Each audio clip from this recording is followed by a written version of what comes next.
কনভলিউশনে ঢুকে গেলে সবাইকে স্বাগত জানিয়ে আমার একটা ভিডিও নিয়ে তোমাদের কাছে এলাম। আজকে যে লাস্ট পার্টস অফ স্পিচটা আমরা ডিসকাস করব সেটা হচ্ছে ইন্টারজেকশন। ইন্টারজেকশন একটা খুবই ছোট চ্যাপ্টার। ইন্টারজেকশন হচ্ছে যে আমাদের মনের মধ্যে যে ডিফারেন্ট বেসিক যে ইমোশনস গুলো থাকে সেগুলো আমরা যখন বহিঃপ্রকাশ করি, যেগুলো আমরা এক্সপ্রেস করি, কি কি ওয়ার্ডস এক্সপ্রেস করি, সেটাই হচ্ছে ইন্টারজেকশন। আর একটা কথা মনে রাখতে হবে যে ইন্টারজেকশনের যে আমরা সেন্টেন্সটা যখন শেষ করব তার পিছনে কিন্তু তার এন্ড অফ দ্য সেন্টেন্সে আমাদের একটা এক্সক্লেমেশন মার্ক দরকার, because it is a sudden exposure or sudden expression of the feeling or the emotion. The interjection key is a word or phrase used to express a feeling or to request or demand something. While interjection are the parts of speech, they are not grammatically connected to other parts of sentence. এটা যেমন alas, oops, ah. Grammatically এগুলো কোনো সেন্টেন্সের সঙ্গে attached হয় না এই ওয়ার্ডস গুলো, কিন্তু এগুলো যেটা আগেই বললাম যে মনের ভেতরে যে আমাদের কিছু ফিলিংস বা কোনো ইমোশন সেগুলো বোঝায়, সেগুলোই হচ্ছে ইন্টারজেকশন। তো আগেই বলেছি এটা খুব ছোট chapter.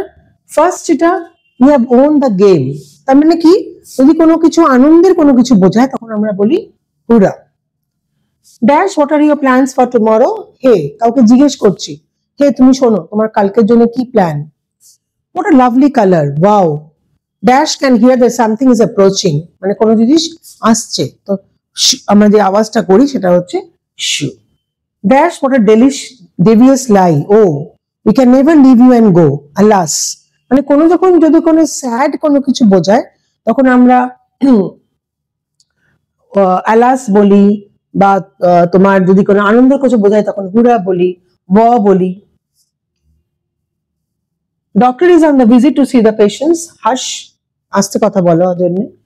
Now I can understand his feelings, the bowl slipped from my fan and broke, oops, মানে হাত থেকে বাটিটা পড়ে গেল তখন আমরা একটা ইনস্ট্যান্ট একটা আমাদের মুখ থেকে একটা আওয়াজ চলে আসে, সেটা হচ্ছে ওপস।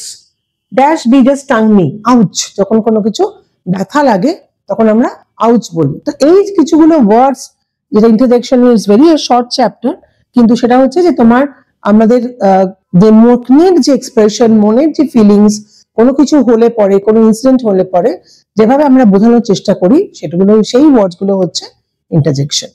তো আশা করি পার্টস অফ স্পিচ যতগুলো আমি ডিসকাস করেছি, এটাই ছিল হচ্ছে লাস্ট পার্টস অফ স্পিচ, সবগুলি মোটামুটি ডিসকাস করে দিয়েছি।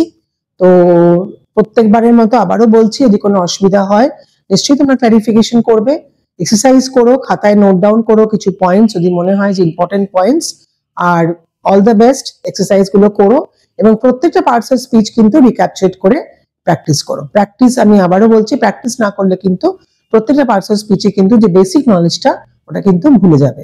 তো thank you, best of lakh.